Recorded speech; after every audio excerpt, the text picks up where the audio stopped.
Hello, I'm Diana Boskma. I'm in the UK. I'm an insight coach, mental fitness coach, and relationship coach. I do this because I love people and I want to help them improve their lives in various ways. Today, I'm talking with Anthea. Anthea, would you like to introduce yourself a bit? Okay, so hello everybody. My name is Anthea Armar. I'm a coach, a trainer, and also a speaker, and also an amateur photographer. Ooh.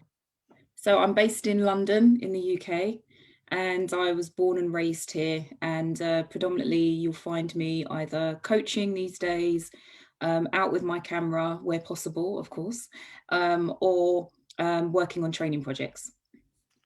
Sounds really cool. What made you go coaching and training? It's more than one thing. Yeah. So I think it's interesting because one thing that I think I've always been aware of is a desire to help people. Mm-hmm.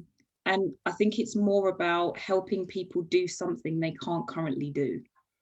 So with training, it was very much a case of it was something I definitely fell into, but it was very much a case of this is where you are, this is what you think you can't do. Let me show you that you can. Oh, I love that. Yeah, so it was very much that was the main reason I got into it. I started creating processes in an organization that I had started working for. I was the only employee, and so because I'd created all of these ways of working, it was up to me to teach the other people who came on. So that's how I fell into training. Yeah.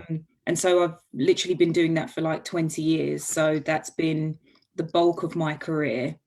And then with coaching, I kind of started that about maybe kind of unofficially and maybe not quite actually coaching about 4 years ago, because I'd lost, like 50 pounds about 10 years ago, 9-10 years ago. And so after that, it was kind of like, oh, I can do. And so I qualified in the fitness industry and was teaching classes and stuff like that. So I was actually helping people losing weight. It was kind of weight loss groups at work. Then I started running online weight loss groups, and just helping people make lifestyle changes. Yeah. And so with the whole pandemic and all of that from last year, I actually decided that I was going to move my business online. So instead of just training, I left that role and thought, what can I do next? So I went online and started doing programs. And then I decided to kind of explore that further. I joined a coaching program where I became certified just last month, actually. And it kind of allowed me to explore what I really wanted to do and how I felt I could best help others. So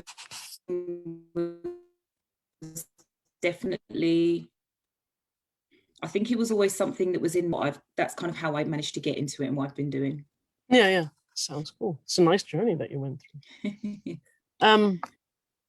As you've probably been coached like most of us have been, what has been for you the most profound experience with coaching for yourself, the most enlightening moment or something where it's, oh wow, this changes my perspective, or something like that?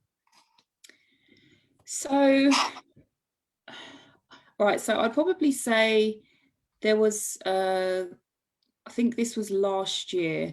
I think it might have been August or something like that. I was being coached and I got asked the question, what would you like to create? And at first I didn't really understand. What do you mean create, but when it was explained to me, it was the notion that you get to create what it is that you want in life. It's not something that happens to you. You get to actually choose how your life goes. Yeah. And so through that process of creation, when I started talking about, excuse me, the things that I wanted to create for my life, I actually realized that these were things that I had wanted to create for 20 years. It's so awesome. And it was so strange because I realized that through whatever reasons, those ideas and passions were there, but to a degree I'd sat on them. I'd done other things. Yes, I'm training and yes, I'm helping people. But if I actually sat down and looked at the thing that I wanted to create, through my life, I've not done anything actively in order to create that. And so that was a profound kind of enlightening moment for me, because it was the case of, so I want to create this thing, but I've done everything else but create it. And that idea that I still have the power to create. Yes. So bringing that into existence, and I literally have it on a whiteboard next to my desk. I mapped it all out, and it's a reminder of what I said I wanted to do 20 years ago. And I'm already closer to achieving that in the last 7 months than I have been for the last 20 years, just because I've focused on creation. Yes. Oh, that's so awesome.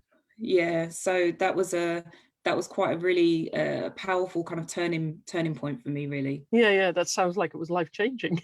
Yeah. I like those moments. I've had a couple and they've been quite amazing. Yeah. I'm sure you've also had something like that where a client has such an eye-opening moment. Can you remember a really good one? Recently, actually, I think even just this week. So I had a client who we talked about, we kind of took a step back and looked at a situation that had happened previously in her life that always brought up a lot of emotional negative emotions responding to that. It was, a feeling of being wrong, trying my best but not being good enough, and having all of those feelings kind of placed inside and setting a different benchmark subconsciously.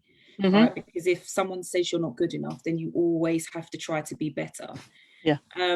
And what was interesting is that, my client was getting a bit emotional about it, which is understandable.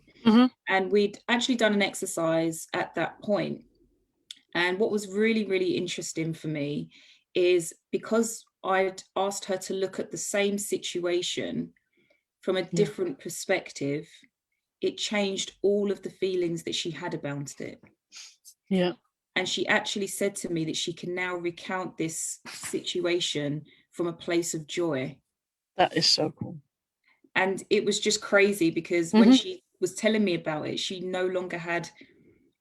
no longer emotional about it. She never had those negative emotions. And it was just really, it's just so fascinating to watch, because it is literally just a reinforcement of the fact that just your thought of a situation can change your entire experience of it.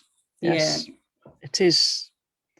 There's this quote of Michael Neal, I think it is. Is it Michael Neal? I'm not really sure, but it's about how your thoughts create the situation.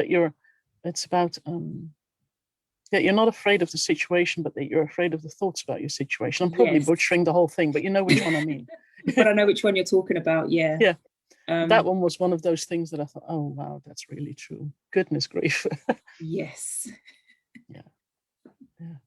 Yes. Some of those quotes. Do you know the real quote, or are you just? I know what you're referring to, and it's funny because I literally just did a video on this today. But it's the notion that you're not scared of a situation. You're scared of the thought of the situation. And the fact that the thought is not real because it hasn't happened yet. Essentially, there is no fear. Because how could you fear something that is not in existence? And that can change your entire perspective of everything, because actually a lot of our decisions that we make in life are based on how we think about a situation, which forces us to feel a certain way about it. And it's based on that feeling, which is usually a negative emotion, that creates a decision or an action. So if you change the thought and change the feeling, the action will be different. It's quite fascinating. It really is. The mind is such an interesting and we are very interesting thing. So creative, because I've explained to someone who thought they were not a creative that the thoughts that she had around all sorts of problems in her life, I had to think, but that's really creative, because you make your problems so much bigger. And then that was one of those moments that I thought, oh yes, this is really good, because she's finally seeing that she's the problems that she had weren't really all that big for her. They were things that she would easily conquer with a bit of a positive mindset. But in her mind, she just made them so big because this could happen, that could happen, that could happen. Exactly. And it was fascinating. Once she realized that, yes, she was very creative. Yeah. It changed her way of behaving around things. It was definitely, because it's like you know, in those, it is, interestingly, it's actually a level of arrogance in the sense that we think that we can predict the future. Who are we to predict the future? So we have these thoughts about a future that doesn't exist yet. Yeah. And so we base everything we do on it. Yeah. But it doesn't exist. No. We can only go by what we currently know. And if you know that walking down the street, there is a chance that I'm going to trip up, so I don't walk down the street at all. You just think about how many other things that you potentially miss out on, and the fact that you could walk down the street and still not trip. Because you have no idea whether that will happen. Exactly. So it's just, it is what it is. And, it's the notion that essentially everything that we have done in our lives has equipped us to face everything. Yeah. So if you think through your own life and you look back at certain situations, at the time you were like, oh my gosh, I can't overcome this, but you're here, which means you did. Yes. So whatever it is that you're thinking about, that thought of this thing that's, giving you a fear, it will be something you can overcome. Yes. Because your life is evidence that you can overcome. Yeah. Yeah, I frequently say, well, you made it this far. How come you wouldn't be able to make it any further? Exactly. Because so many people have gone through plenty of things and they are still here and they're quite happy. Still here, still fighting, still standing. Yep. Yeah. Which is amazing, really. And have you ever learned anything from a client? Oh, because most of us have. Do you have anything that's really interesting to share about that?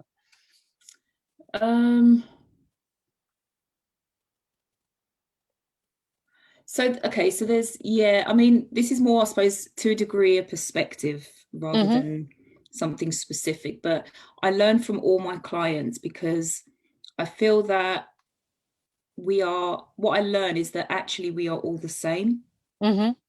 So we are, if you forget about what we look like, what we go through, what our thoughts, our beliefs, and all of those things are, when you strip all of those things away, we are exactly the same. We are people who are stuck in beliefs that have been created through experiences that we've had in our life that set the cap for what we think we can do. We are people who are struggling with a level of self-worth, or self-love, self-confidence in our ability to remain true to who we are without requiring any external validation. And we are all searching for a purpose or a way to fulfill our purpose. And so when you think of those three things, as a coach especially, you realize that you can actually help anybody. Yeah. Because we all actually need just the same. Know that we are worth it. We need to know that we have beliefs that are, preventing us from reaching our full potential, and that we are uniquely designed to be on this earth to fulfill a very specific purpose that only we can do. And so when you think about those things, it's changed my perspective of everything, because it doesn't matter. Rich Litvin says he's got this little video that says how you coach your president. And so sometimes when people look at things like that, it's like, oh, what would I do if I had a CEO in front of me, or a president in front of me? You would ask them the same questions, because ultimately, deep down, we all want the same things. Yeah. And so I found that really kind of a very interesting perspective to kind of grab hold of. And I've learned that through everybody I've coached, because when I summarize the challenges that they're facing, they're literally the kind of top three categories that they all come under. Yeah. I agree with that. It's actually really cool that you have been able to just narrow it down so well. Cool. I like that. Yeah. Is there anything else you'd like to share? So I guess, well, I could talk a little bit about what I'm doing at the moment. That would be cool. So I'm quite focused on, I'm quite a deep thinker, so I'm quite interested in the mind and how the mind, as I've kind of talked about today, essentially just helps you to decide what you do in your life. And it's based on what your mindset is, what your thoughts are, what you believe you can do, what your self-worth is as well, and what you think your purpose is. So at the moment, I'm kind of working with men and women who've either got a business idea that they're trying to launch and they're kind of stuck in that fear. What if it doesn't work out? What if it fails? You know, what people are going to say? And also people who have a business that they're trying to grow and scale from, you know, 4 to 5 figures, 5 to 6, 6 to 7, whatever it is. And normally the way in which people want to create a successful life and business is actually stems from their thoughts and what they believe they can create for themselves. And so the interesting thing is that with that, it's all about the mindset. And when you actually realize that, I teach a kind of framework in there, which is based on the acronym of ACT. So once you accept that all of the decisions that you've ever made in your life, once you accept that where you are because of all of the decisions that you've made in your life, and accepting that frees you up to get to a point where you're able to create whatever it is that you want in your life. And through that process of creation, you're then able to transform yourself, because you are constantly in a cycle where you are learning, evolving and growing. Is what I'm doing and who I'm being and what I'm offering to the world being received? Am I clear in that? What can I do better? How can I help more people? So you go through this cycle of accept, create and transform, and it helps you to build a successful life and business for yourself. So I've just started a Facebook group called Momentum, Get Your Life and Business Moving. So if there is anybody who is interested in wanting to shift their perspective about what it is that they think that they can create for themselves, their lives and their businesses, I would definitely be interested in having you join that group. I can give you the link to put, or to drop that in the comments. Yes, that would be cool for anyone who wants to join. But yeah, the focus really is about stripping everything back and realizing that we don't have to do anything extremely elaborate to have an elaborate life. Sometimes it's actually just letting go of all of the things and all of the baggage that we are holding on to that is preventing us from moving forward, and actually freeing ourselves up to the point where we can tap into our creativity, because we're all creative. We just don't use it because we're too busy lugging all of the hurts and the traumas and the negative emotions and beliefs from the past. It gets quite heavy. Very heavy. And we've got, similar to the airplanes these days, we've got weight limits, people. So when you're thinking about that new future that you want to create, not everything can come. No, you have to declutter, properly declutter. Exactly. Okay. For anyone who wants to have a chat with you, can they just message you on Facebook if they want to? Yes, my profile, Anthea Armar. You can just drop me a message there, send me a face request, or join Momentum, and you can reach me in there as well. Okay, awesome. Well, I think that's all for today, because I'm done with questions and I've asked you what else you would like to share. So that's probably all you have to say as well. It's been fun. Thank you very much for joining me today. I really enjoyed it. It was quite interesting what you had to say, and I hope that the viewers will find it just as interesting. I do too. Thank you for inviting me. You're quite welcome. All right. Thank you. And see you next time. All right then. Take care. Ciao, ciao.